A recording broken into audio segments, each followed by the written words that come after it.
4 के हिंदी विषय में पाठ 11 नीम हकीम खतरा ए जान कहानी को पढ़ेंगे। इस कहानी में बच्चों एक वैद्य जी रहते हैं और एक उनका मंद बुद्धि का शिष्य रहता है, ठीक है, जिसको चिकित्सा की जानकारी, आयुर्वेद की जानकारी नहीं रहती है।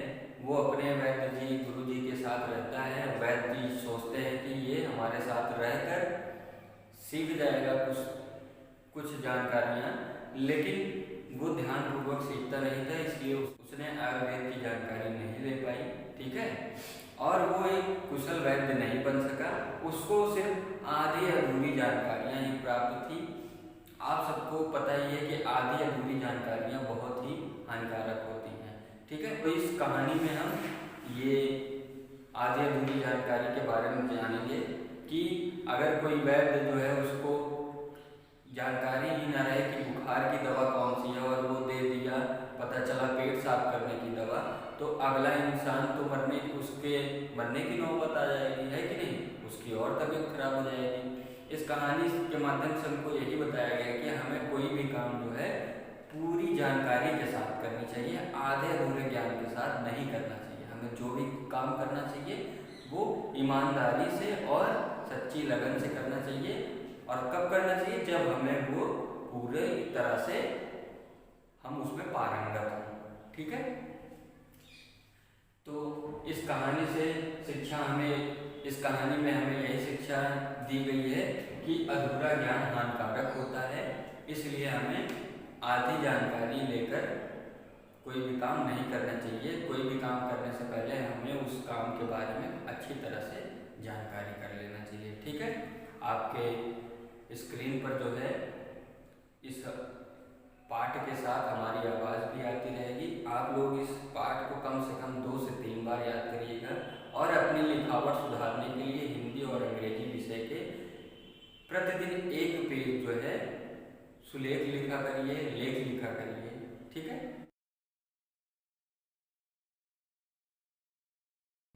प्यारे बच्चों, अब आइए हम अपने अध्याय नीम हकीम खतरा ए जान को पढ़ते हैं।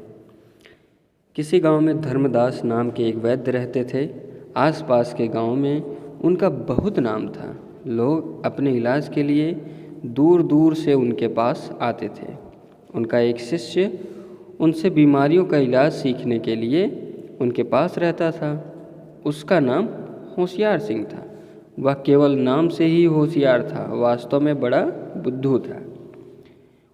होशियार वैद्य जी ने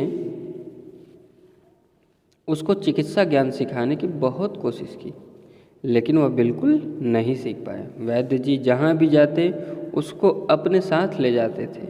वे सोचते थे कि होशियार सिंह देखकर ही कुछ सीख जाए तो अच्छा रहेगा।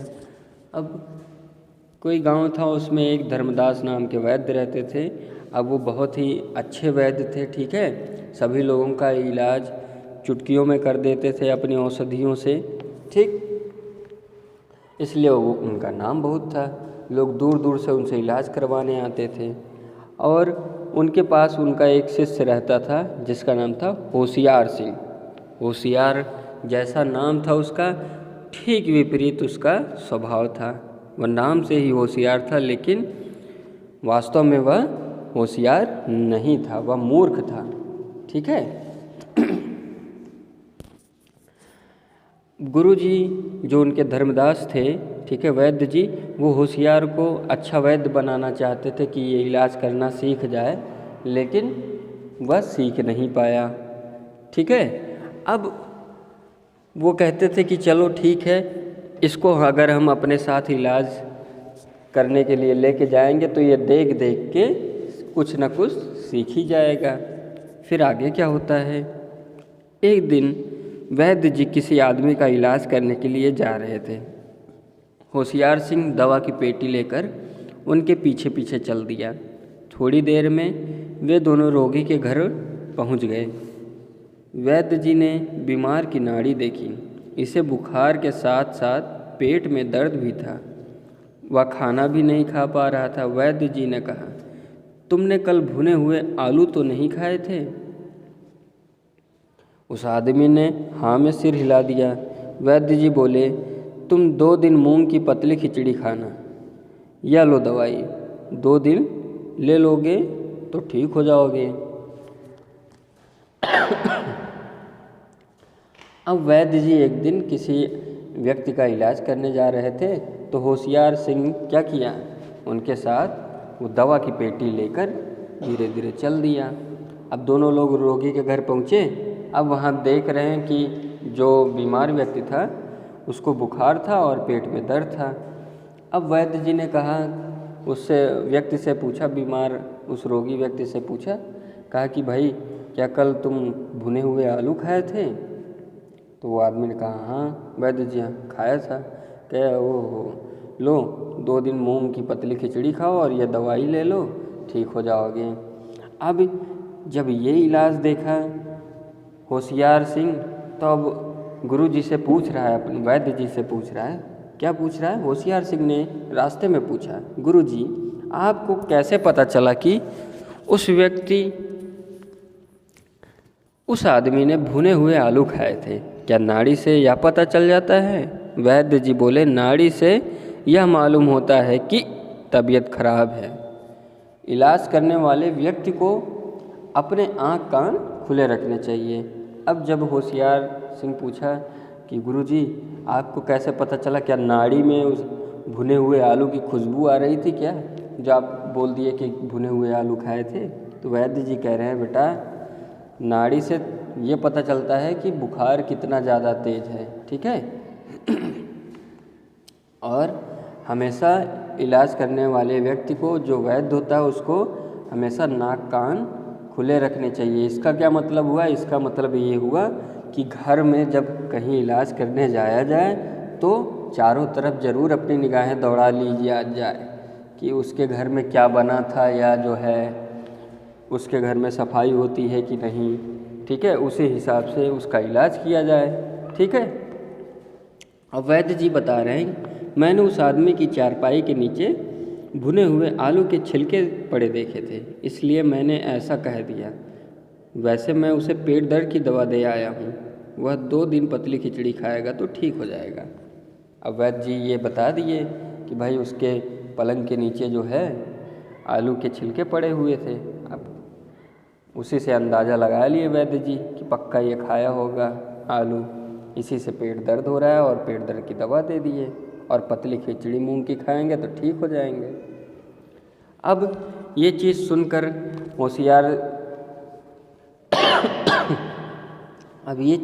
होशियार सिंह जो है इसी बात को मन में बैठा लिया। अब एक दिन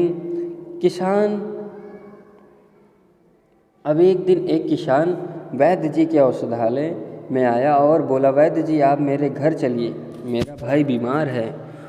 उस दिन वैद्य जी स्वयं भी बीमार थे। वे इस समय दूसरे गांव जाने में असमर्थ थे। उन्होंने होशियार सिंह को उसके साथ बीमार को देखने के लिए भेज दिया। होशियार सिंह ने दवा की पेटी उस आदमी को दे दी और ठाठ से उस आदमी के पीछे पीछे चल दिया। घर पहुंचकर होशियार सिंह मूढ़े पर बैठ गया। उसने लड़के की नाड़ी देखी, तभी उसे कमरे में एक भूसे की बोरी नजर आई। उसने लड़के से पूछा, क्या तुमने कल भूसा खाया था? लड़के ने कोई जवाब नहीं दिया, किंतु उसके घर वाले बहुत नाराज हुए। उन्होंने उसे मारकर भगा दिया। अब एक दिन एक किसान जो है वैद्य जी के औषधालय में आया, पूछा कि वैद्य जी हमारा भाई बीमार है, चलिए उसको देख लीजिए। लेकिन उस दिन वैद्य जी की भी तबीयत थोड़ा ख़राब थी, तो वैद्य जी नहीं गए और होशियार सिंह चले गए। तो होशियार सिंह को ये याद था कि अगर आसपास देखते हैं जो चीज़ पड़ी रहती है, इसका मतलब वही वो चीज़ खाता है, क्योंकि पिछले इलाज के दौरान जो है आलू के छिलके पड़े थे तो आलू खाया था वो व्यक्ति। अब वो पहुंच के देखा वहाँ पे भूसे की बोरी रखी थी। अब उसने सोचा कि भूसा खाया था, जबकि कहीं इंसान भूसे खाते हैं? नहीं खाते हैं ना। अब जब उसने उस व्यक्ति से, बीमार व्यक्ति से पूछा कि क्या कल तुमने भूसा खाया, तो लोगों को बहुत बुरा लगा और इसकी पिटाई करके भगा दिए।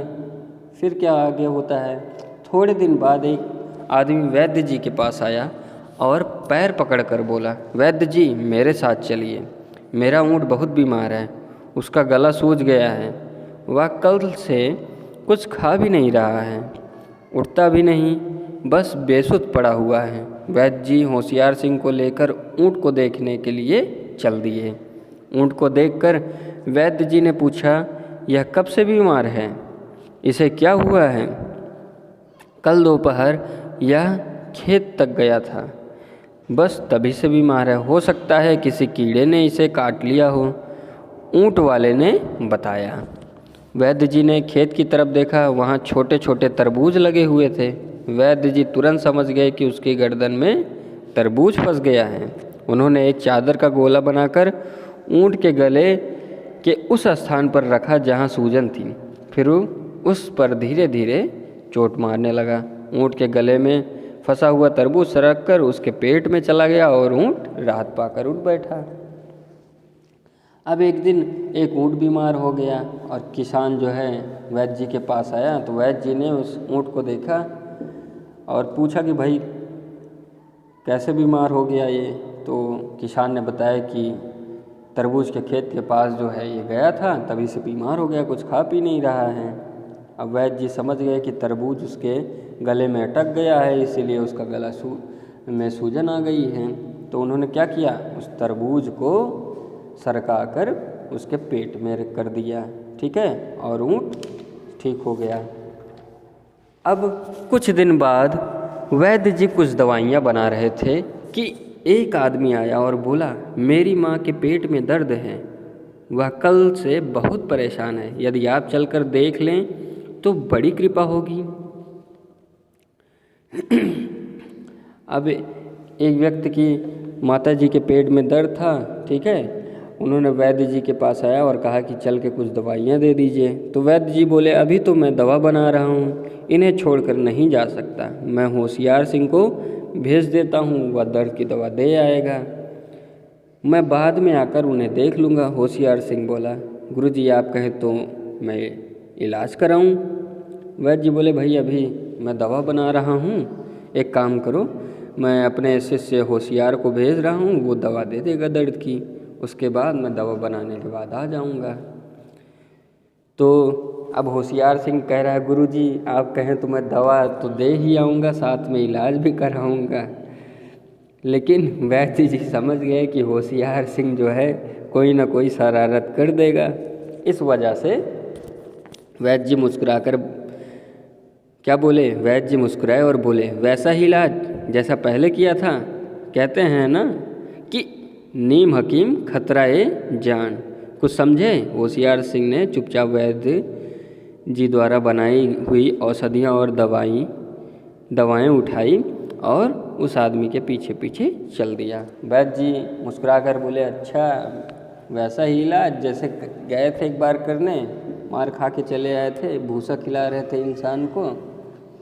तो होशियार जो है चुपचाप क्या किया, दवा उठाया और उस आदमी के माता जी को दवा देने चल पड़ा।